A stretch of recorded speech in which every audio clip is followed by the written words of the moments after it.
Before going into today's topics, I want to review for a little bit the topics that we covered last time, starting with the way a perfect being, God, an absolutely perfect being, rules over his created order as an order of perfection, of goodness.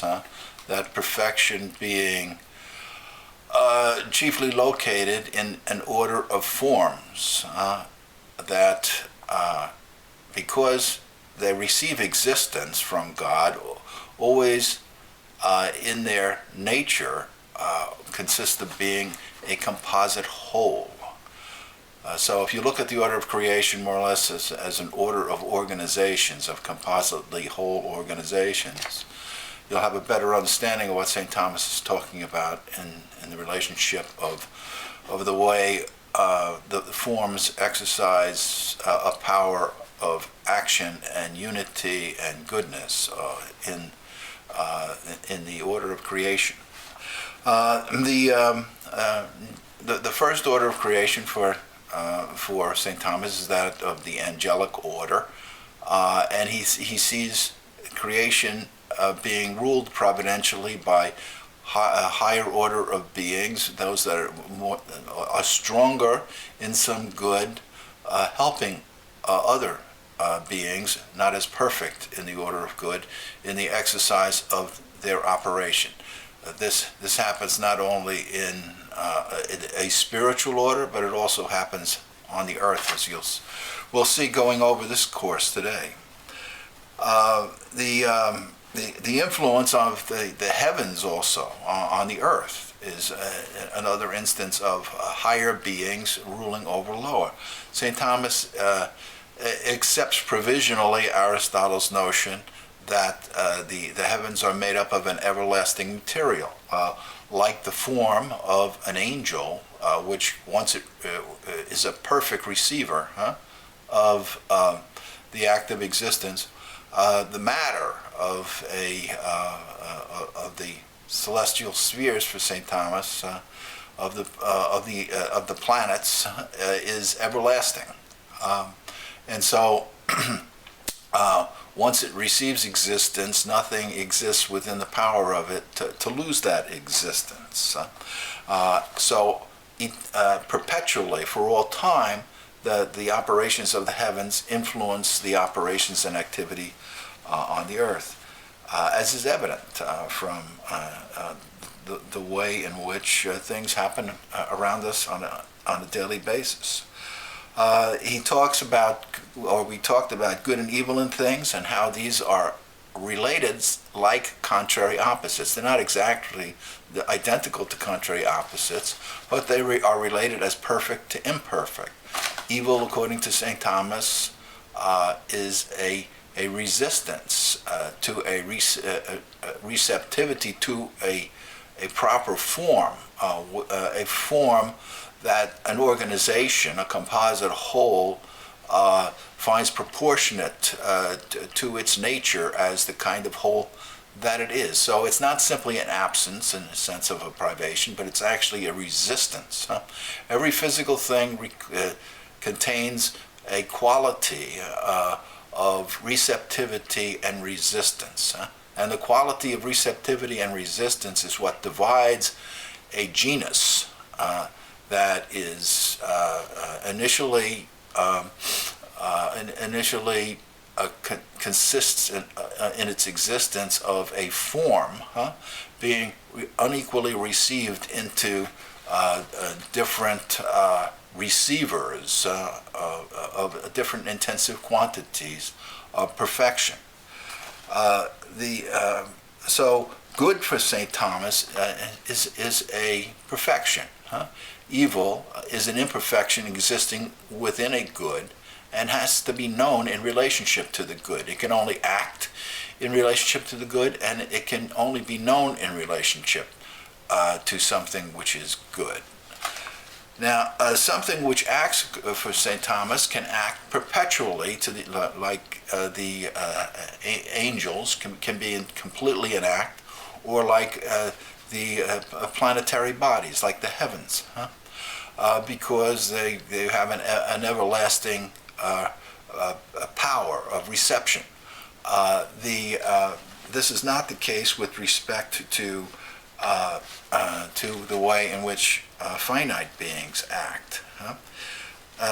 Each thing acts the way it exists, according to the way it exists, and the more perfectly it exists, the more perfectly it acts. Evil for St. Thomas exists in good. It cannot be because it is an accidental property of a potency. It cannot exist as an independent subject. It cannot subsist in itself. There's no such thing as a totally evil nature or a totally evil essence.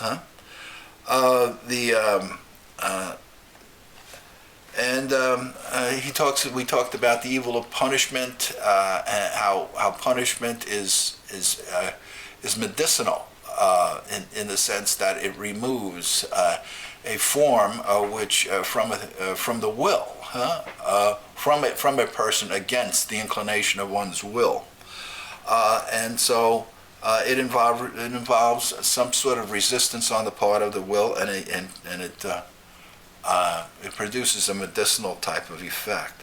Then we talked about Adam and Eve and the state of original justice, and I mentioned that in this state of original justice, Adam for St. Thomas represents a higher order of inclination, of appetitive inclination, what St. Thomas will call the irascible appetite, and Eve represents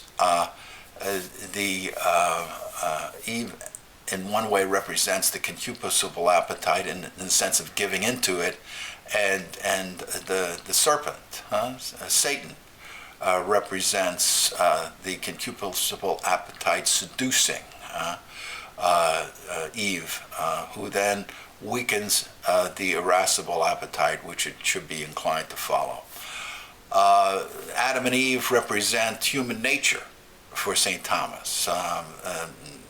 This does not mean he didn't think that there was an original Adam and original Eve. He did.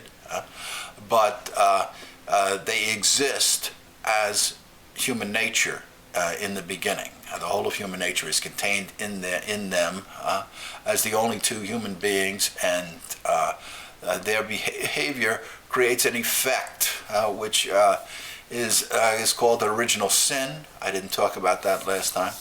And it's not something which human beings are born guilty of as performing an action individually, but it's an effect, somewhat like a disease, an infection that is spread throughout human nature as a result of a bad decision made by an original set of parents. Okay, having talked about all of those topics last time, I'm going to talk about 7 topics today.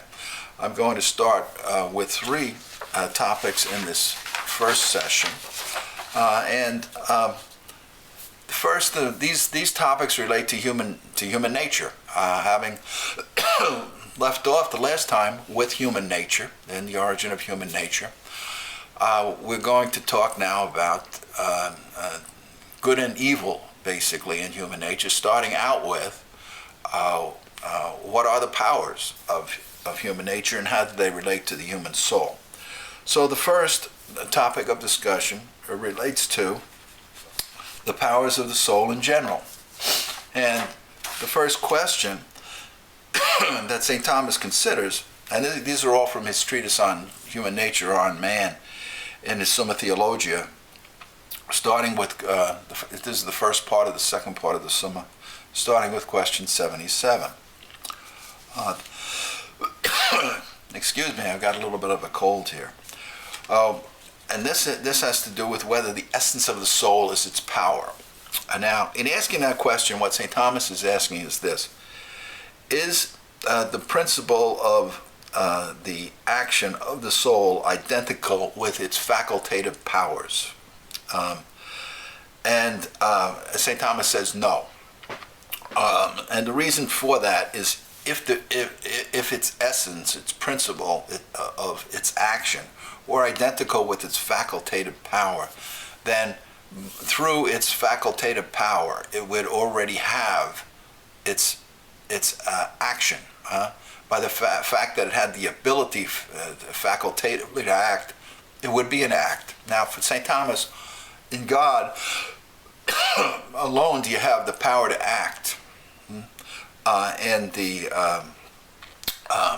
act existing in that power.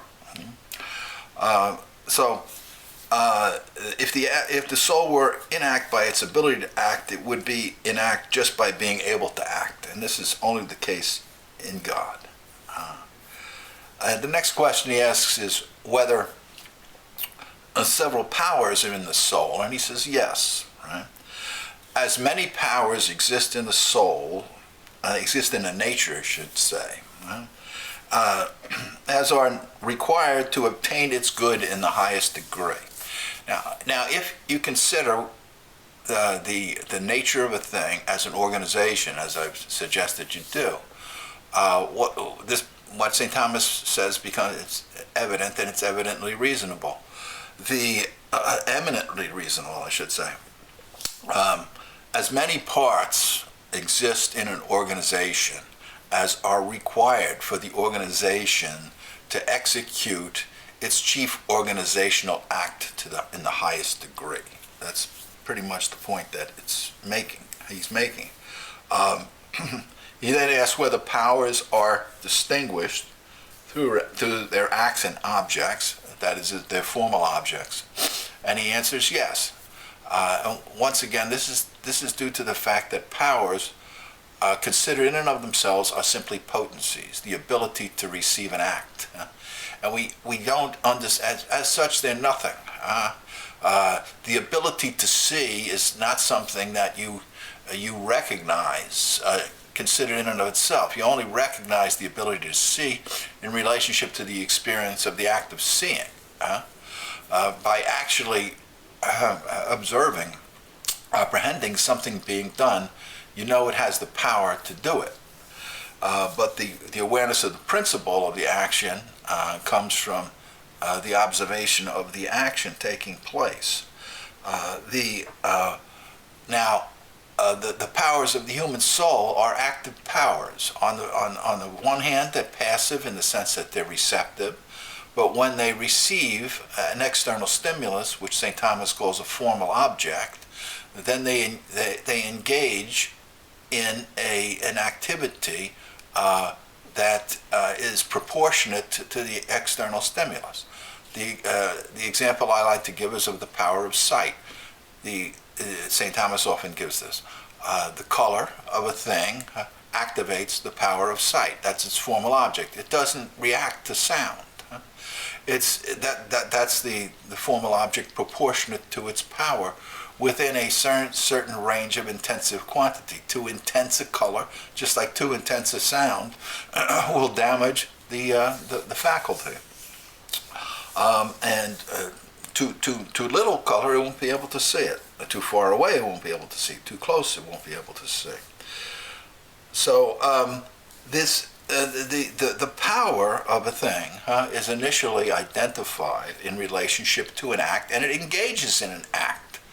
So you can understand the power of a thing by recognizing that something outside it has stimulated it, or by recognizing that it exercises an activity once stimulated, either as an active power or as a passive power. This recognition can take place. Now,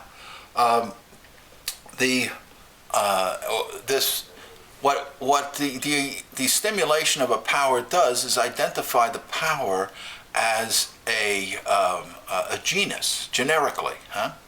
But within any genus, according to St. Thomas, and I talked about this much in my course on St. Thomas's teaching about the one and the many, within a genus, the origin of species consists in an unequal possession, having a possession of the act that is stimulated in the receiving power. Right? So you have people who have more or less perfect sight, right? Who constitute, just like people who have more or less perfect health, who constitute an order of species within a genus. Just like there's a hierarchy of species within within animal nature, or the form of animal, depending upon how perfectly the animals manifest the highest perfection of animal nature, which is being rational for St. Thomas, a rational animal, the lowest form being the irrational animals. And an order within these extremes.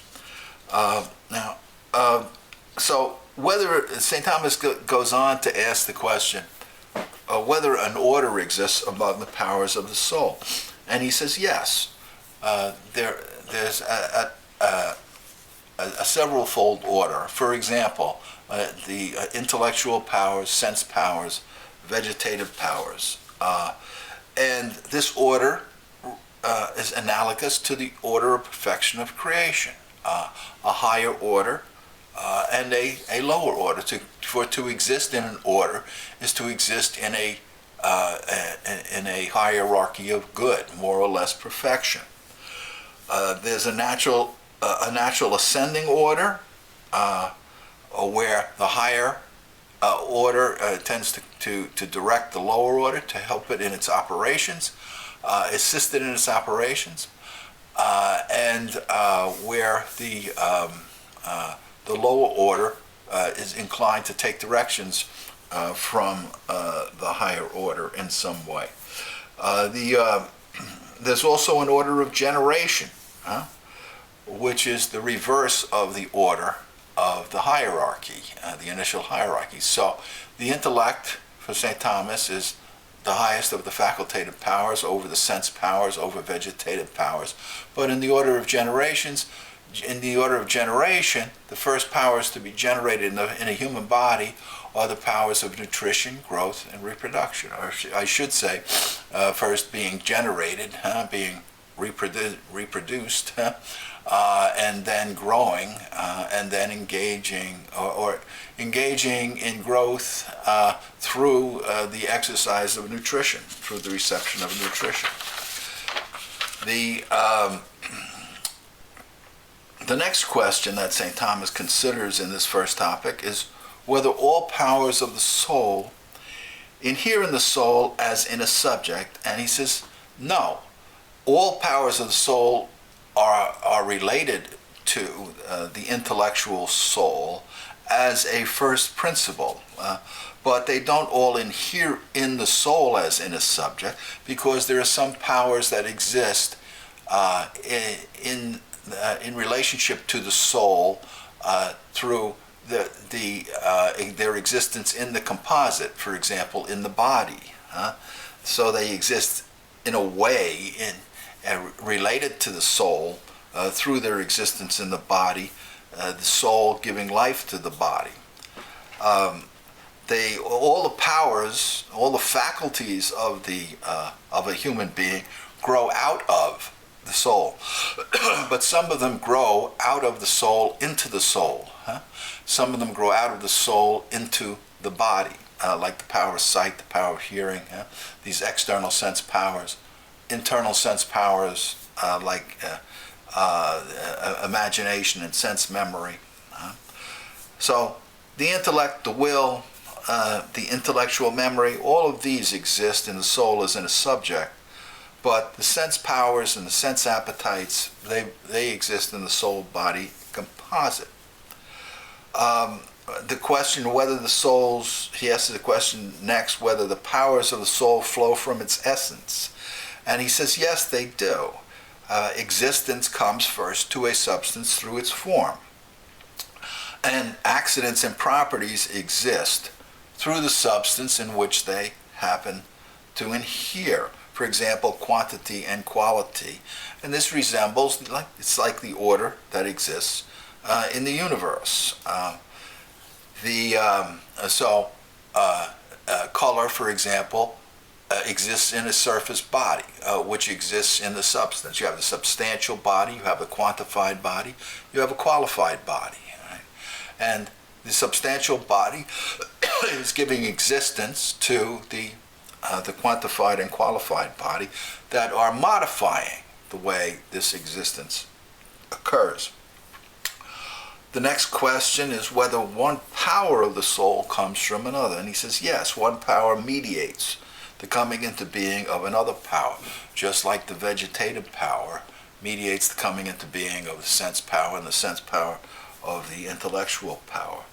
The soul is related to its powers or faculties as their efficient, formal, and final cause. They all grow out of the soul. The highest powers of the soul are final cause of lower ones. These are the first in the order of nature. The lower powers of the soul, vegetative and sense, are the first in the order of development, which I've already mentioned. The eighth question St. Thomas asks in this topic is whether all the powers of the soul remain in the soul when it is separated from the body. And he says no. Understanding and will remain in the soul as well as intellectual memory, but the vegetative powers and the sense powers do not.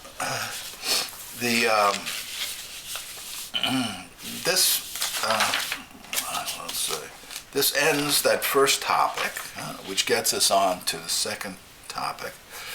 The powers of the soul, which now are considered specifically. And he asks whether these powers, which I've already mentioned to some extent, are 5 in number. I've mentioned 3 of them, the intellectual, the sensory, and the vegetative. In addition, he mentions an appetitive power and a locomotive power, moving from place to place. In relationship to these powers, the more extensive a power is in causing, the greater liberty it possesses with respect to the way it causes. And the more immaterial is its formal object, is the power that stimulates it to act. So the intellectual power of the soul needs an immaterial formal object, an immaterial stimulus to activate it. Different sense powers, lower sense powers require immediate sense of touch. You have to be in touch with something in order for you to experience the sensation. Higher sense power, like the sense of sight, you don't have to have immediate physical contact. 3 of these powers exist in nature, he says, as souls of different kinds of material bodies. The human soul, the animal soul, and the plant soul.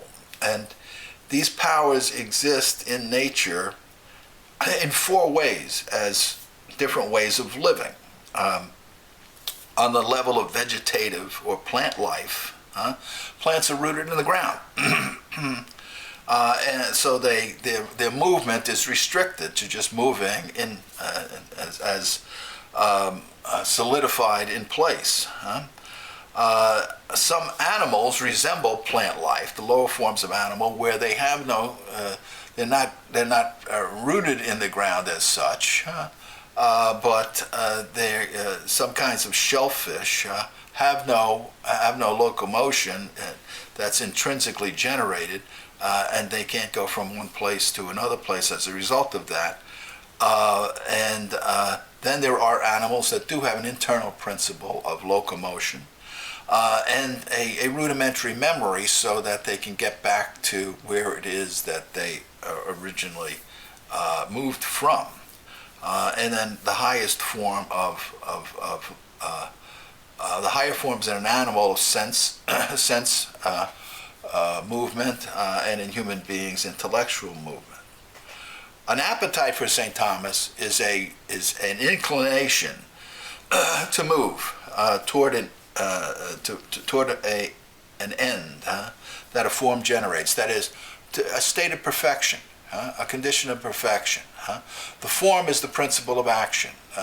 Through existence coming to a form, this principle of action generates an inclination toward its own maturity, to its own mature development through the mature development of its own organization, and for the purpose of maintaining its contact with whatever has externally stimulated it to act. So it's got a natural kind of gravitation that it produces toward what has originally stimulated it, which is called its good. That's why the end of a thing is the good of a thing, because it brings it to completion, to complete perfection in the performance of its formal act. St. Thomas then goes into an examination of the vegetative powers, the powers you find in a plant, and talks about how nutrition and growth have an effect in their own body by bringing a body to a kind of due size within its species. There are species limits to the minimum and maximum size of material bodies within the species, and they also preserve a vegetative being in existence. Reproduction, with respect to human beings, has an effect in the body of another, which makes it a more influential kind of cause than simply that of plant life. After examining the vegetative powers of the soul, he considers the 5 external senses and whether they're suitably distinguished: touch, taste, smell. Touch and taste and smell, hearing and sight. And he notes that all of the powers of the senses grow out of the sense of touch. You touch with all your senses. And the sense of touch in a human being is a special kind of sensation required by the human body so that it can be a suitable organ for an intellectual soul. So the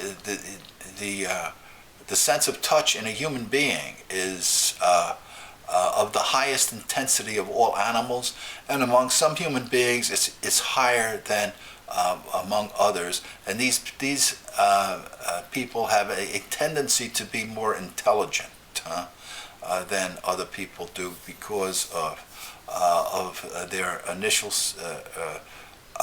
sensitivity to be able to distinguish forms related to pleasure. Now, this is going to play an important part in understanding the nature of moral activity in St. Thomas and Aristotle, because for St. Thomas and for Aristotle, moral education is chiefly education about pleasure, and pleasure pervades every action in which human beings engage, either in the sense of bodily pleasure or intellectual pleasure, which he'll call joy or enjoyment. Moving on from these topics, St. Thomas next examines whether the 4 internal senses are suitably distinguished. Now, the 4 internal senses are senses that most of us talk about on a daily basis, that we recognize that we have. At least 3 of them. One in which we don't tend to talk about too much, or we talk about it, but not in the same way St. Thomas did. He calls this a common or synthetic sense.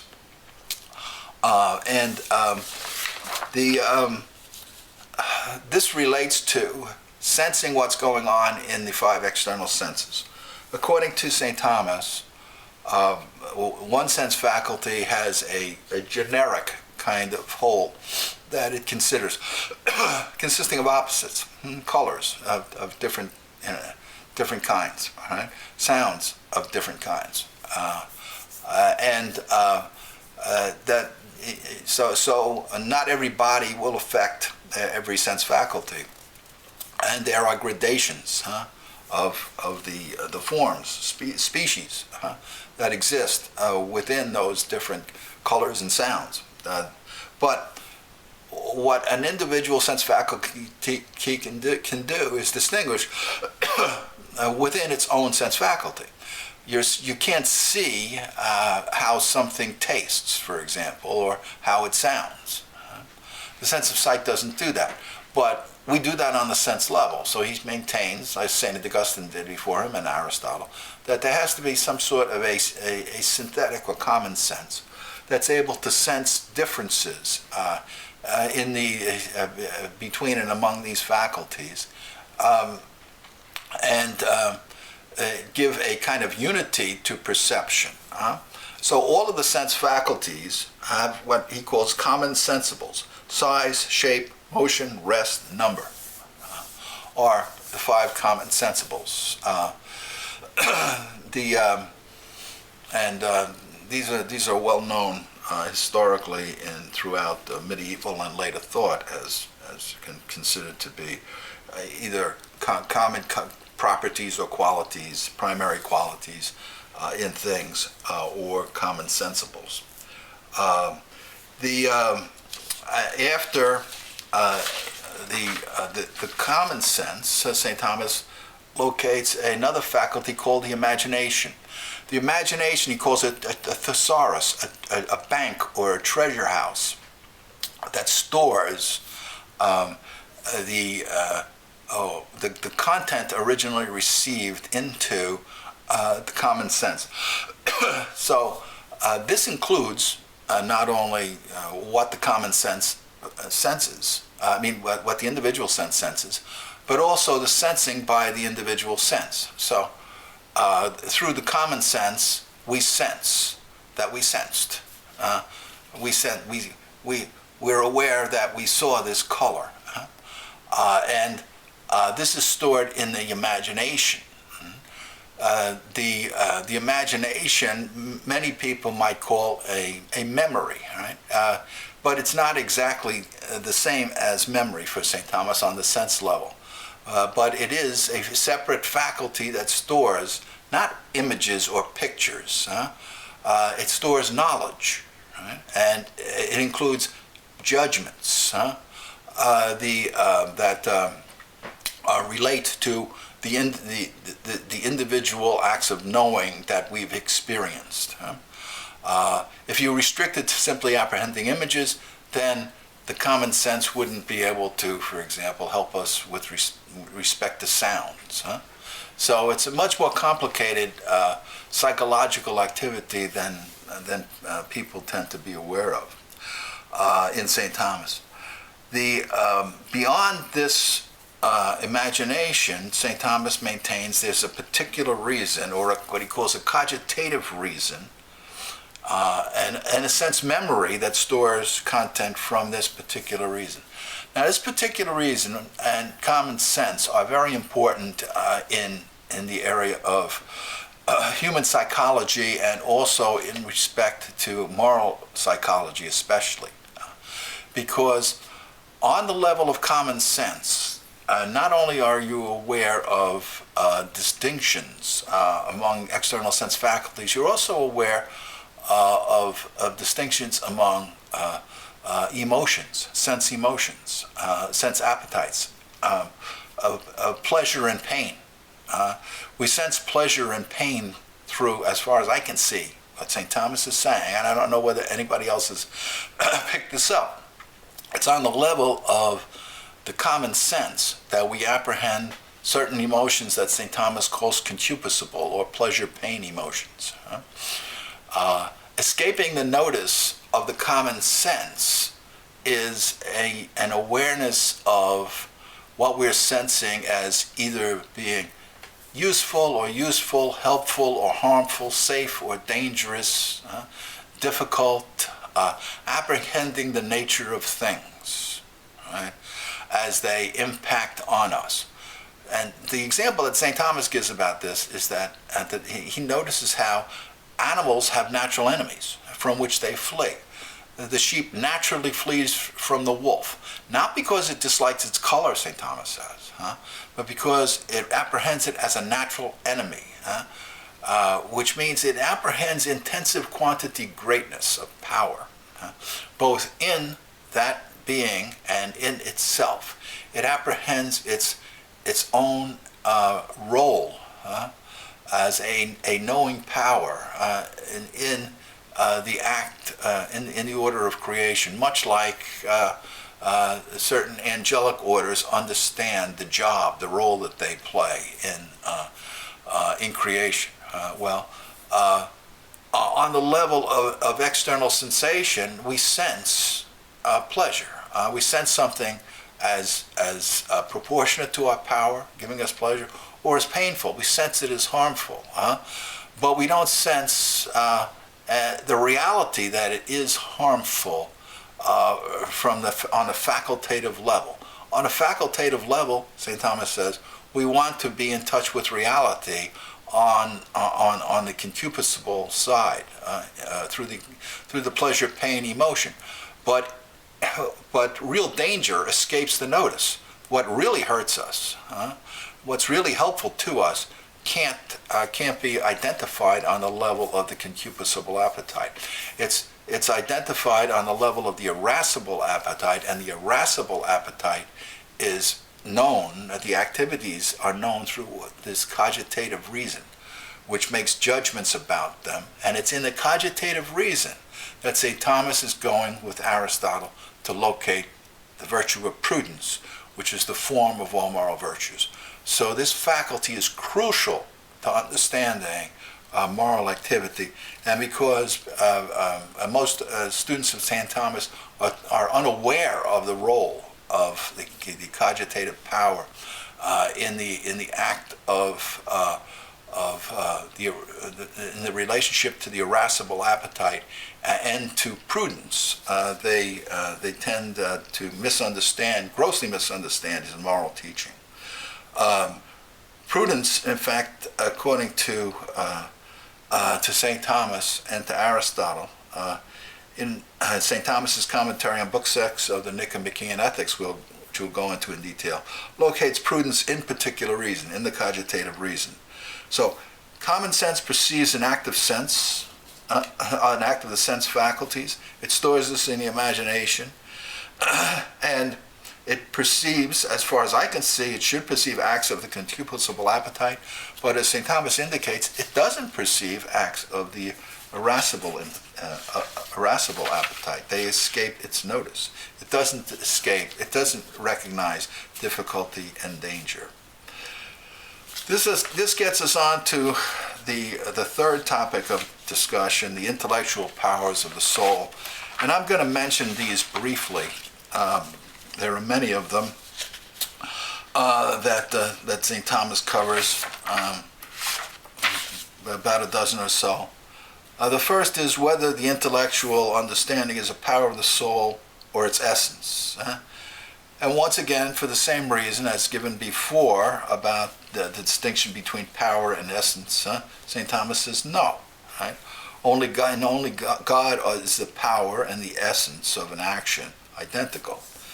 So granted that the intellectual power of the soul is a power and not an act of the essence, but it's a faculty that's generated by the essence. Is it a receptive power? He says yes, it is.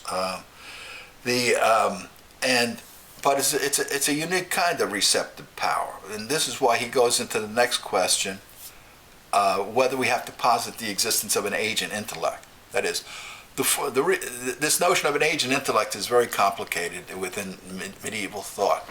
I'm just going to concentrate on the way St. Thomas is treating it in relationship to human activity. Unlike Plato, who thought that forms, species, exist outside of human beings, and by knowing them, we know the behavior of things, Aristotle and St. Thomas maintain that the form of a thing has to exist within the matter of the thing. So we experience it externally as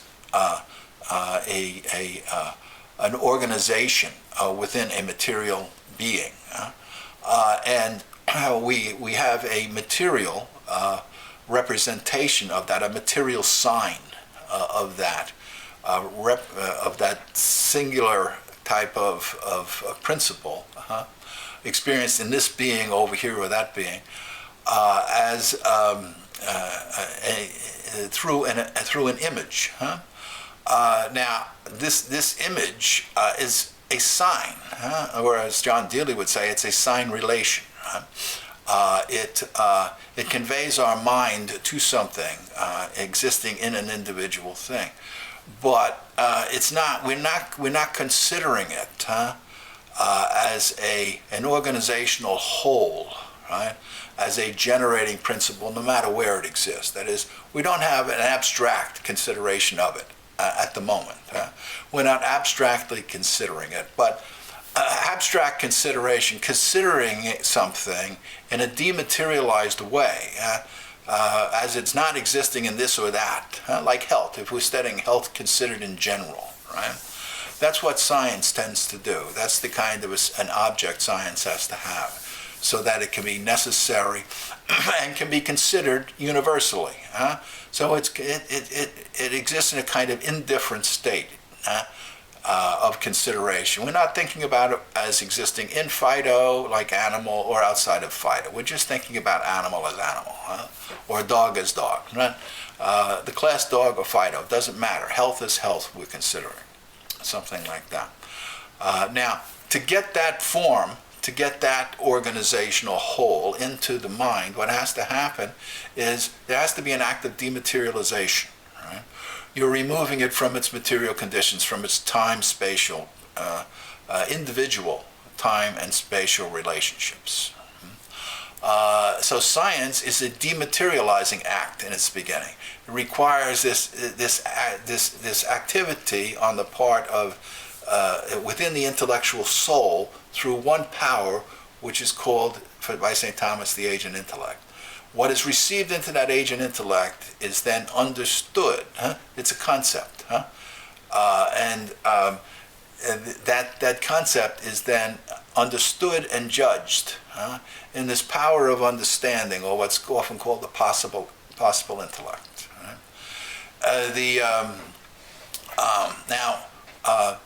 Acts of judgment are also related to this act of abstraction, and the act of abstraction or of the agent intellect is also one that includes habituation, which we'll talk about in future topics here and questions.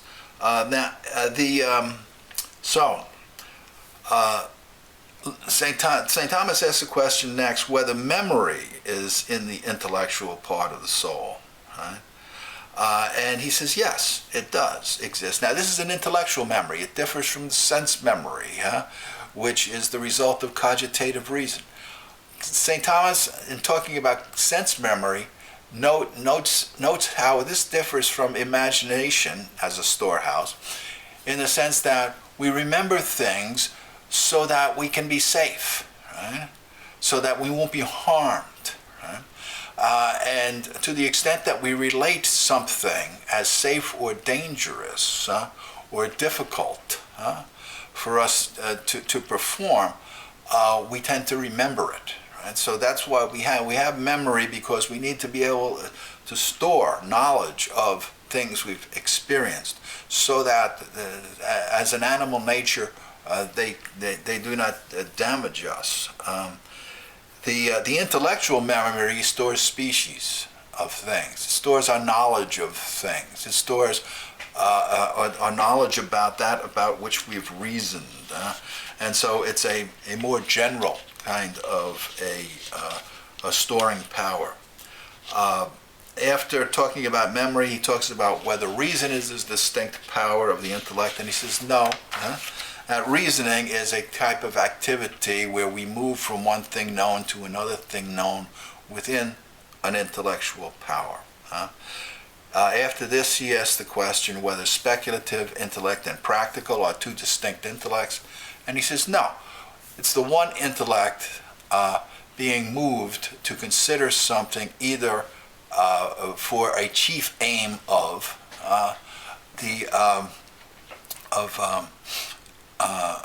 knowing for the sake of producing, or knowing just for the sake of knowing.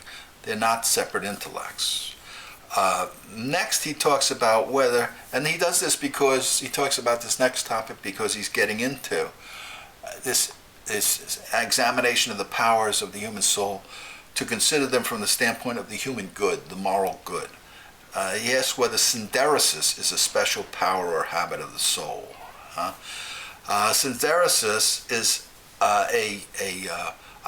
according to St. Thomas, a habit of the soul related to a power on the part of practical reason to recognize practical principles of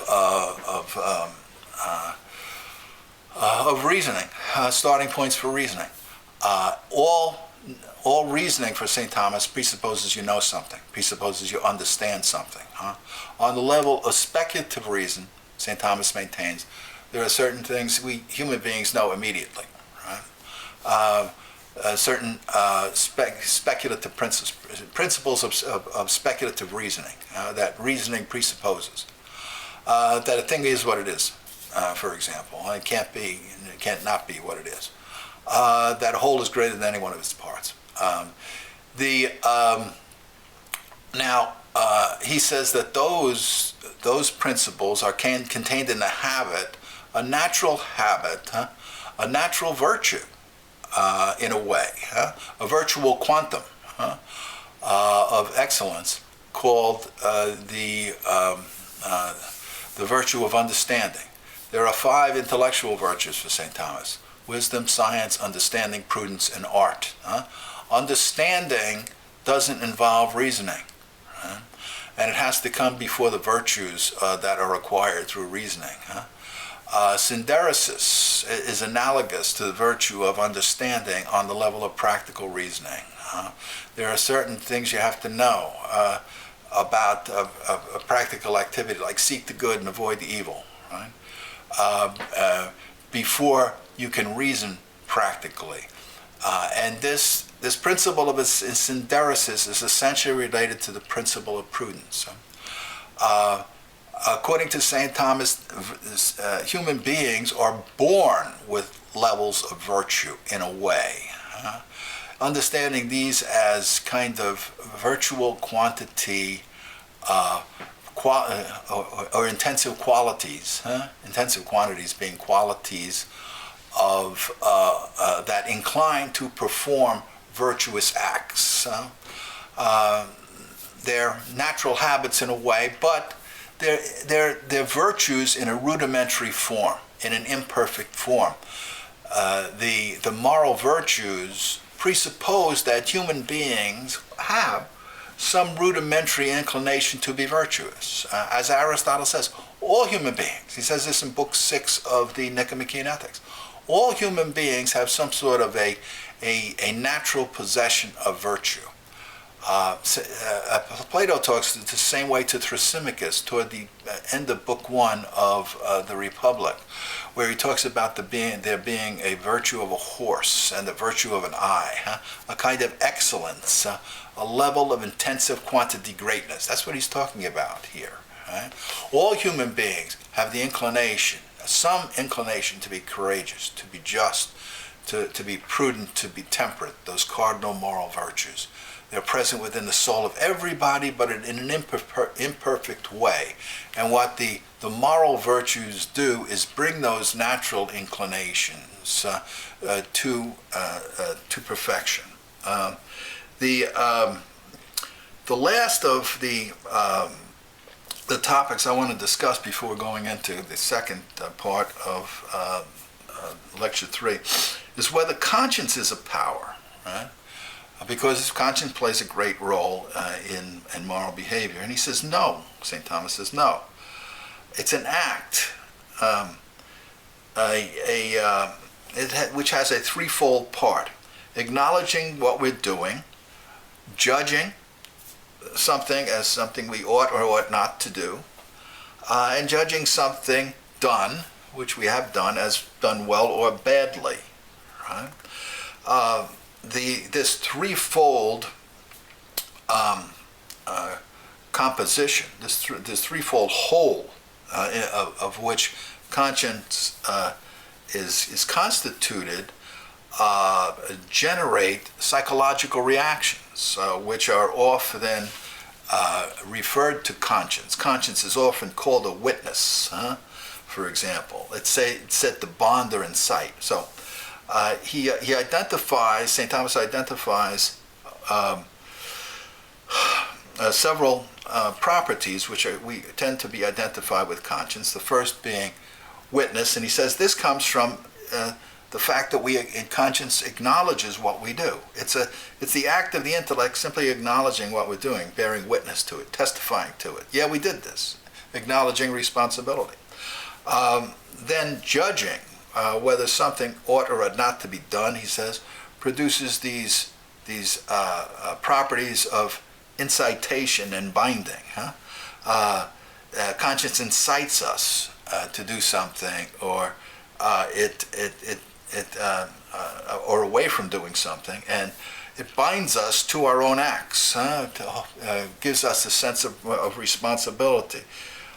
With respect to the things we've done, he says it accuses us, it excuses us, it torments us at times, and it also rebukes us. Okay, and we've gotten up to the point in considering the powers of the soul in St. Thomas's teaching on human nature from his Summa Theologiae, where we're considering the human appetites and whether it's necessary, first of all, to posit an appetite or appetites, an appetitive power within the human soul. And St. Thomas begins by saying yes. He has several questions related to this. The first is whether we should posit an appetitive faculty as a special power of the soul. Yes, he maintains. All appetites, he tells us, are inclinations that follow or result from the presence of a form in a thing, because a form is a principle for generating action.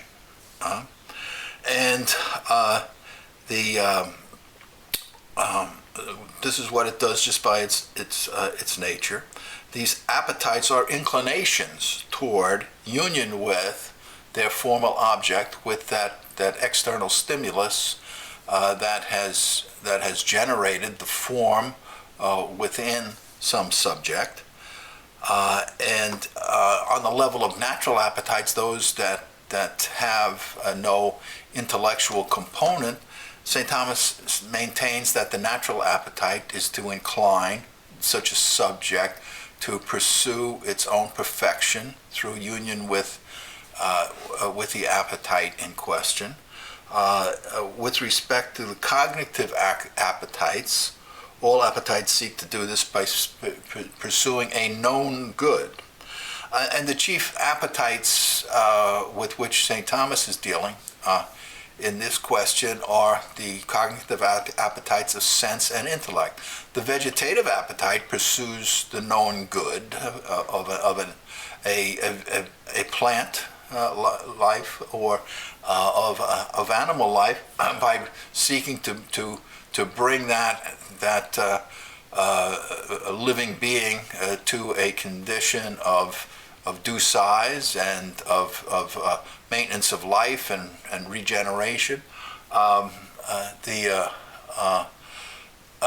on the sense level, the formal object is not simply life maintenance and life generation, but a known good. In other words, it's not simply a living good, a good that enables us to maintain life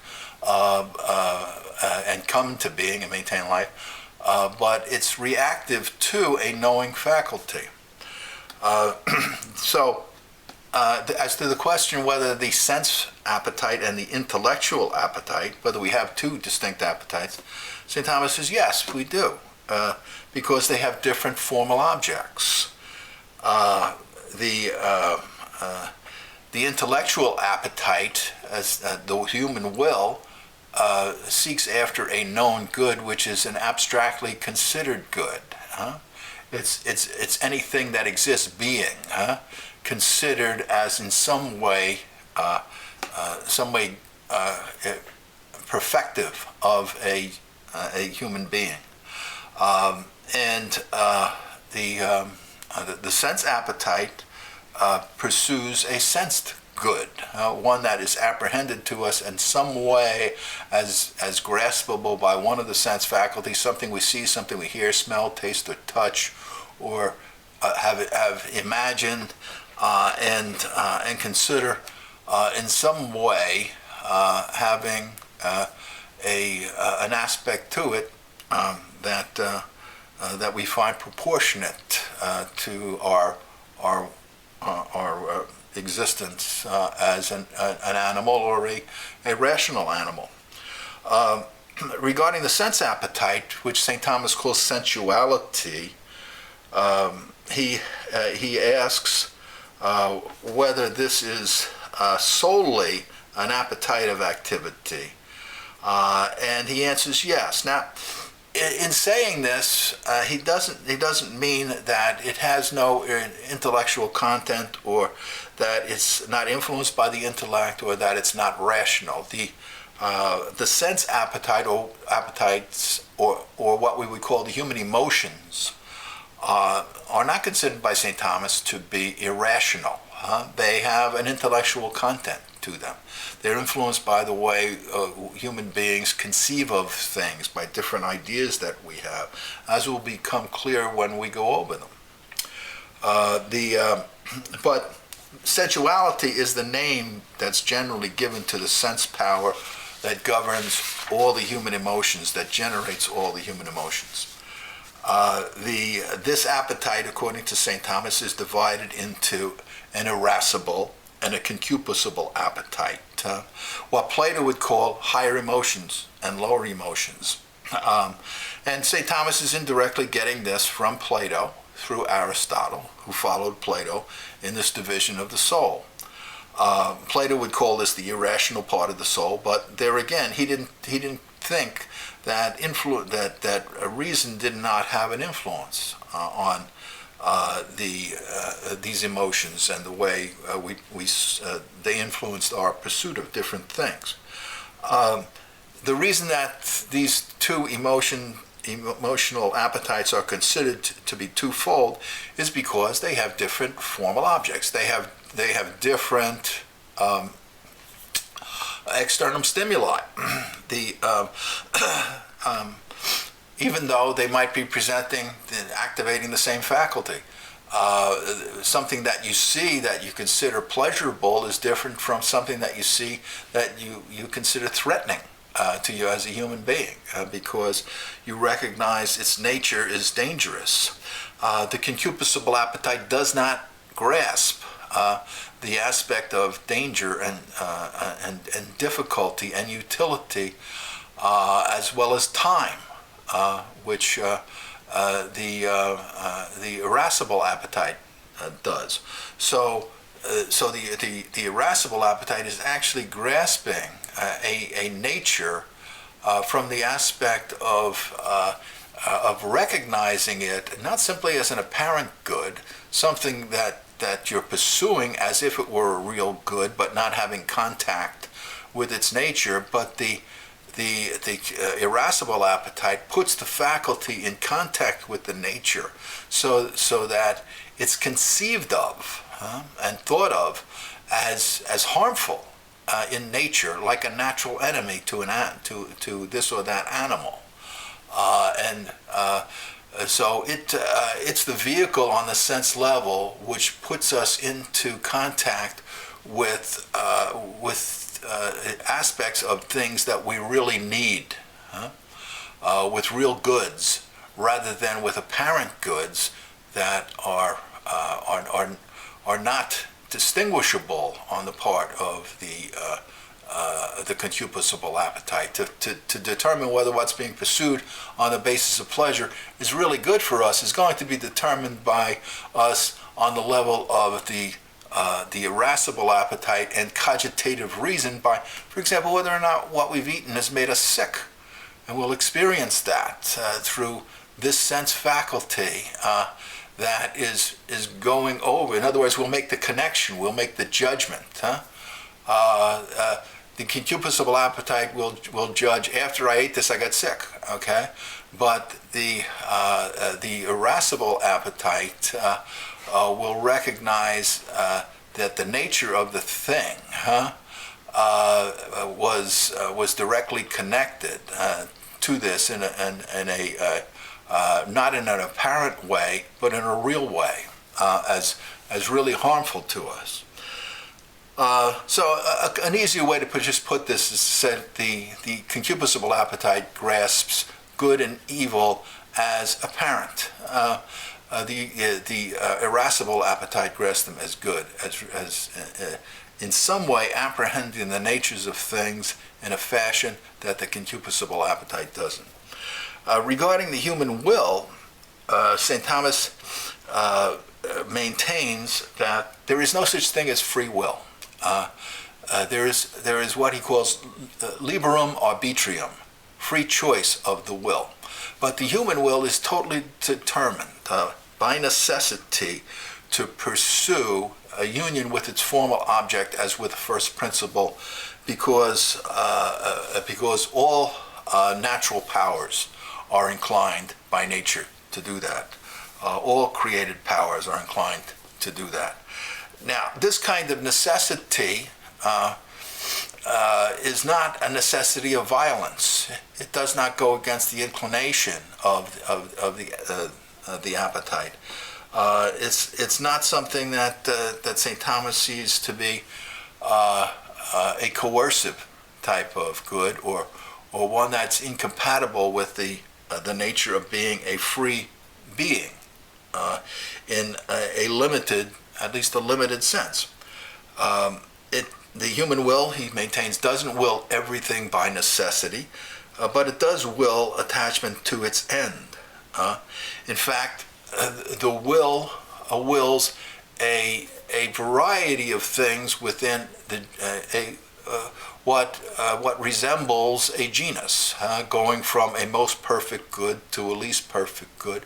But even the most perfect good we can conceive of in this life has some imperfection connected to it, which makes it a contingent good. The imperfection of our intellect prevents us from directly apprehending absolute good in all its perfection. If we did do that, then we would have to seek to attach our will to that object and could not turn away from seeking that union. But in the present life, the goods that we will through the act of the will are in choice are contingent goods, are goods that we consider more or less good in relationship to another, higher or lower goods. And choosing is in some way seeking to be united to and deciding to be united to be joined to one good over another good, because a person finds something about it more likable. It might not be more perfective to us as human beings, but nonetheless, for some reason in this individual situation, a person simply finds it more likable. Something that is found in no way more likable than something else is not choosable by means of the act of choice. And the act of choice always relates to a formal object as a means to an end. The next question St. Thomas asks is whether the will is a power superior to the intellect or inferior. And he maintains that absolutely considered. Thinking about the natures of the things as such, the intellect is a higher power, because a higher power is a power that moves another power to act. A power that depends upon another power for its existence and action is a lower power. So in this way, the human intellect is a higher power than the human will, even though because the human intellect moves the will as a final cause through a good presented to the will as a good understood. The will, however, moves the understanding or the intellect also in a couple of ways. It, in an individual situation, can move the intellect away from thinking about a lesser good to think about a greater good, it ultimately determines what we are going to think about at all. Because if we decide we don't want to think about anything, then we're not going to think about it.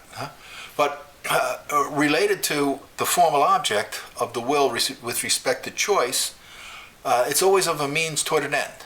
It's not simply of a good that's relatively good and not absolutely perfect, but also of one that's being considered as an enabling means for securing happiness. The next question St. Thomas asks is about whether the irascible and the concupiscible appetites are parts of the will. And he says no, they're not, because they have different formal objects. The formal object of the emotions are sensible goods. They're known intellectually, right? But they are conceived as being moving the senses to pursue or to avoid them, whereas the intellectual good is simply an abstractly considered good, simply something that's considered to be complete, to be whole in the type of being that it is, that in some way we can find likable. Regarding free choice, liberum arbitrium, and whether it exists, St. Thomas says yes, it does exist. If it didn't, then moral principles, rewards, punishments would make no sense. Yet we, in our everyday lives and everyday experience, we're constantly rebuking people for doing things that are wrong, praising them for doing things that are right, maintaining that they're the cause of actions, that they effect and are responsible for effecting goods and evils as a result. Free choice for him is chiefly an act of judgment, a free decision-making based upon liking one good more than another and judging to unite with it more than with another good. It's a power. It has its own formal object, which is a contingent good that is open to contraries, and it's always comparative. It's always considering one thing as in some way more likable than something else, something totally unlikable or equally likable.